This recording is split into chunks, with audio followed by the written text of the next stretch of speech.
Assalamualaikum warahmatullahi taala wabarakatuh. Bismillah, alhamdulillah, wassalatu wassalamu ala rasulillah Sayyidina Muhammad ibn Abdillah wa ala alihi wa sahbihi wa mawalah amma ba'd. Sahabat assalam yang dimuliakan Allah, kali ini kita akan coba membahas tentang kisah Jenderal Tariq bin Ziyad. Tariq bin Ziyad berasal dari suku Barbar Afrika Utara atau yang dikenal dengan istilah dalam Islam itu Ifrikiyah. Beliau lahir dalam keluarga yang sederhana. Beliau bergabung dengan pasukan muslim yang dibimbing oleh Gubernur Musa bin Nuzair, gubernur Afrika Utara yang pada kala itu yang ditunjuk oleh Khalifah dinasti Umayyah yaitu Al-Walid atau Walid bin Abdul Malik. Terkesan dengan penampilan Tariq bin Ziyad, Gubernur Musa bin Nuzair mengangkatnya sebagai letnan jenderal karena bakat Tariq bin Ziyad sudah terlihat di mana dia memiliki potensi di atas rata-rata di atas teman-teman sebayanya. Dengan dedikasi yang tinggi, loyalitas yang tinggi, sehingga Musa bin Nuzair mengangkat Tariq bin Ziyad sebagai pemimpin Tangier atau Maroko pada kondisi saat ini. Berkat kerjasama seluruh pimpinan di Afrika Utara, maka kesejahteraan, kemakmuran menyebar sampai ke pelosok wilayah Afrika Utara. Sebaliknya, situasi berbeda dirasakan oleh masyarakat Andalusia, di mana rakyatnya merasa tertindas. Andalusia pada waktu itu dipimpin oleh seorang raja yang bernama Raja Roderick dari bangsa Kristen Visigoth. Hal itu mengundang amarah Julian, pemimpin salah satu kota Andalus, yaitu kota Ceuta, yang bermaksud akan berkhianat kepada pemimpinnya, Raja Roderick. Apalagi ketika mendengar putrinya dilecehkan oleh Raja Roderick yang bernama Florinda di kota Toledo, ibu kota Andalus. Berangkat dari kebenciannya tersebut, Julian, pemimpin kota perbatasan, mengunjungi Muslim Afrika dengan menemui Gubernur Musa bin Nuzair untuk menggulingkan Raja Roderick. Julian membuka jalan bagi kaum muslimin untuk menguasai Andalus. Mendengar kabar tersebut, Musa bin Nuzair langsung mengirimkan surat kepada Khalifah Al-Walid. Kemudian balasan dari Khalifah Al-Walid bahwa memerintahkan Musa untuk mengirimkan sejumlah pasukan terlebih dahulu ke wilayah perbatasan. Maka dari itu, Musa bin Nuzair mengirimkan 500 pasukan yang dipimpin oleh Tarif bin Malik untuk berangkat ke perbatasan untuk menghancurkan salah satu wilayah kekuasaan dari Raja Roderick. Tarif bin Malik kembali dengan kemenangan, dengan tanpa luka sedikit pun, dan juga dengan bukti membawa barang rampasan peperangan. Julian mengunjungi Gubernur Musa bin Nuzair untuk kedua kalinya untuk mendiskusikan merencanakan rencana penyerangan selanjutnya. Gubernur Musa bin Nuzair memerintahkan Tariq bin Ziyad memimpin 7.000 pasukan untuk berangkat ke Andalus untuk menyerang Raja Roderick. Julian pun mensupport dengan penuh, bahkan sampai menyediakan perahu miliknya untuk penyeberangan pasukan kaum muslim, karena pada saat itu ketika menyeberang menggunakan kapal muslim maka akan dapat diketahui dengan mudah oleh musuh, namun ketika menyeberang dengan menggunakan kapal dari Andalus sebagai strategi untuk mengelabui kedatangan pasukan muslim ke dataran Andalus. Setelah menyeberangi selat, muslim mendarat di sebuah bukit. Nah, yang kita kenal dengan bukit atau Jabal Tariq atau Gunung Tariq, atau yang dikenal secara global adalah Gibraltar.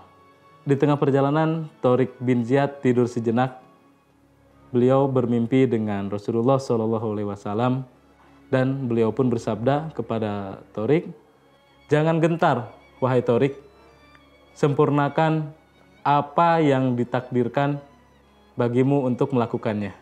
Sesampainya di Jabal Tharik, Tharik bin Ziyad pun langsung mengutus pasukan untuk membakar semua kapal yang mengantarkannya ke bukit tersebut.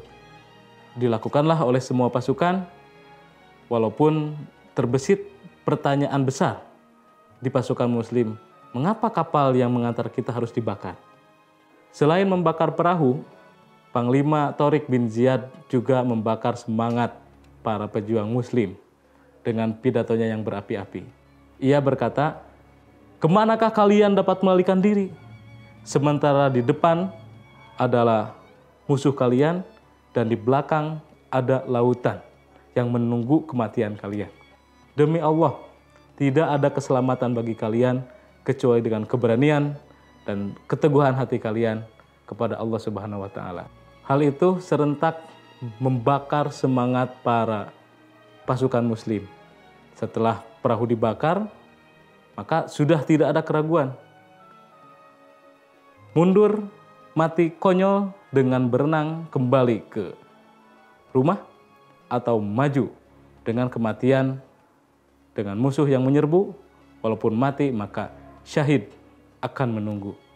Setelah Roderick mengetahui bahwa pasukan Muslim telah ada di wilayah Andalus, maka Roderick memerintahkan seorang penyusup untuk mengetahui, untuk menggali semua informasi berkenaan dengan pasukan Muslim. Namun, hal itu diketahui oleh Tharik bin Ziyad, sehingga beliau melancarkan sebuah strategi.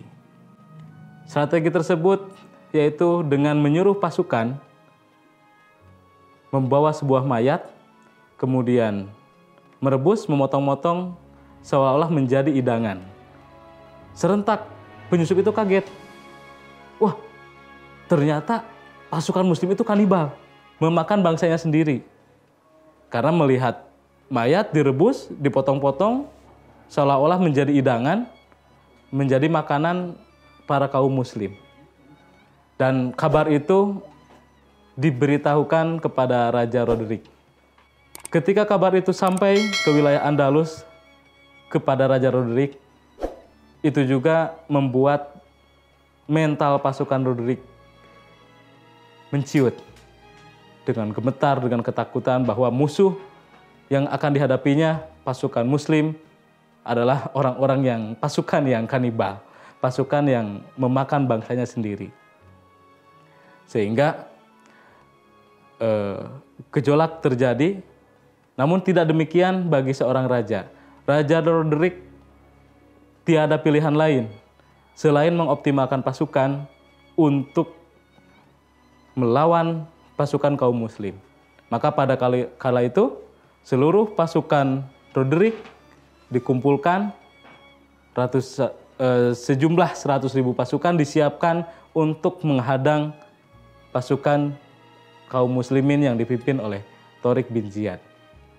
Tentu jumlahnya tidak sebanding dengan apa yang dimiliki pasukan Tharik bin Ziyad, pasukan Muslim, walaupun hanya dengan 7.000 ditambah 5.000 menjadi hanya 12.000 pasukan yang terdiri dari beberapa suku dan yang terdiri dari beberapa unsur, baik itu unsur orang tua, kemudian ada pemuda, kemudian ada petani yang dipersenjatai menjadi pasukan.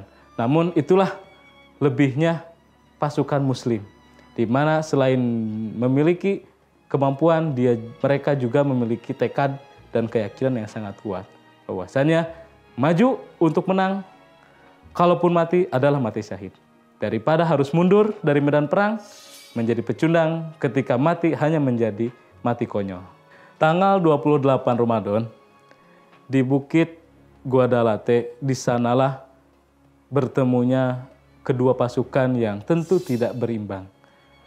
di mana pasukan Torik dengan pasukan yang sejumlah seadanya berhadapan dengan pasukan Raja Roderick dengan pasukan yang full power, pasukan yang maksimal sampai 100.000 pasukan. Terjadilah pertempuran di Bukit Guadalate, kemenangan diraih oleh pasukan Muslim dengan dibuktikan dengan matinya Raja Roderick di bawah tangan Torik bin Ziyad. Kemenangan tersebut membuka pasukan Muslim bersama Torik bin Ziyad untuk membuka pintu-pintu di Andalus, sehingga berjalan menuju pusat kota yang bernama Toledo. Di dalam Toledo ini ada sebuah kisah, yakni sebuah gereja yang mana gereja tersebut itu atas penguasaan Kristen Visigoth, yang mana di dalamnya terdapat 27 pintu dan 27 gembok.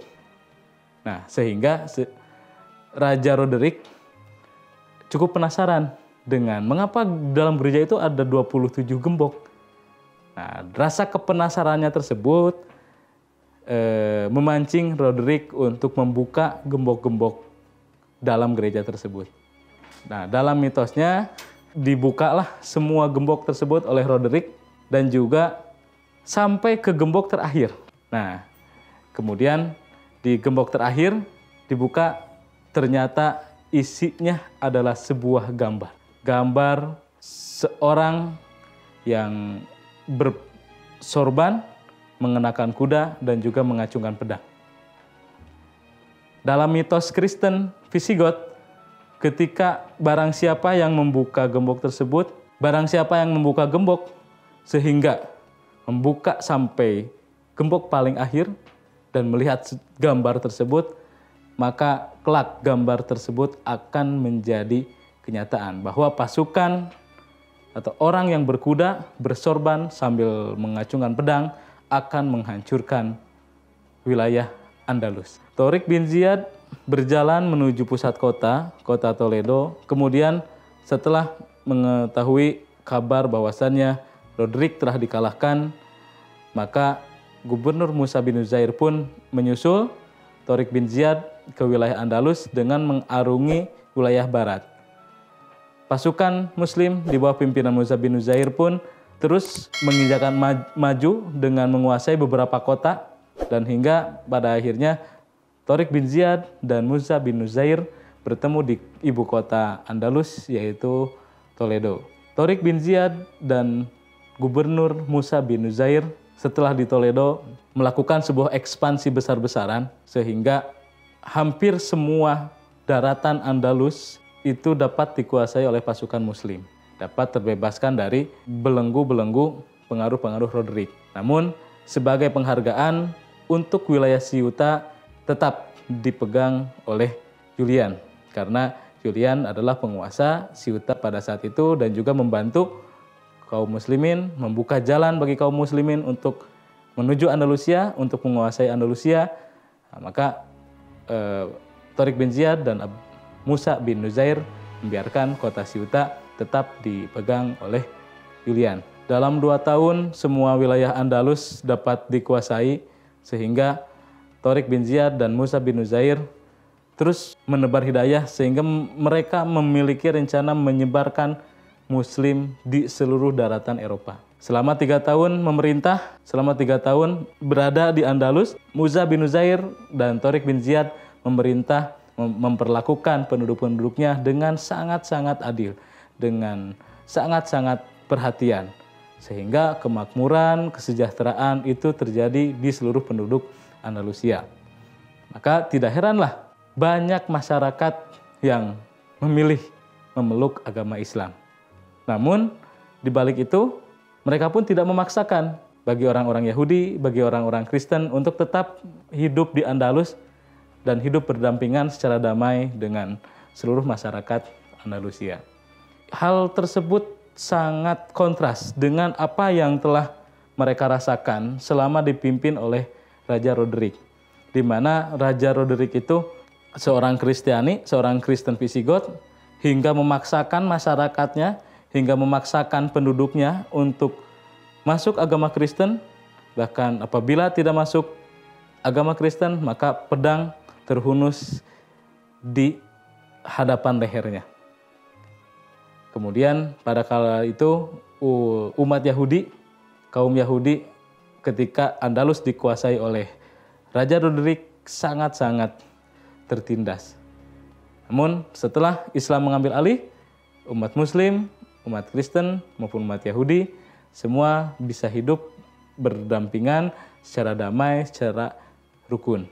Ketika Tariq bin Ziyad dan Musa bin Nuzair hendak memasuki wilayah Perancis, Khalifah Al-Walid memanggil mereka untuk kembali dari Andalus. Nah, sehingga kembalilah Tariq bin Ziyad dan juga Musa bin Nuzair. Nah, dalam kisah akhir dari Tariq bin Ziyad tutup usia di Syam. Setelah pulang dan melaksanakan tugas, maka Tariq bin Ziyad memilih berdiam di Syam hingga beliau tutup usia. Tariq bin Ziyad merupakan pejuang Muslim yang mana dapat merebut wilayah Eropa, dapat menyebarkan Muslim di wilayah Iberia. Selat Iberia itu adalah wilayah Spanyol, Prancis hari ini. Nah, yang mana orang Islam menyebut wilayah itu wilayah dengan istilah Al-Andalus atau Andalusia.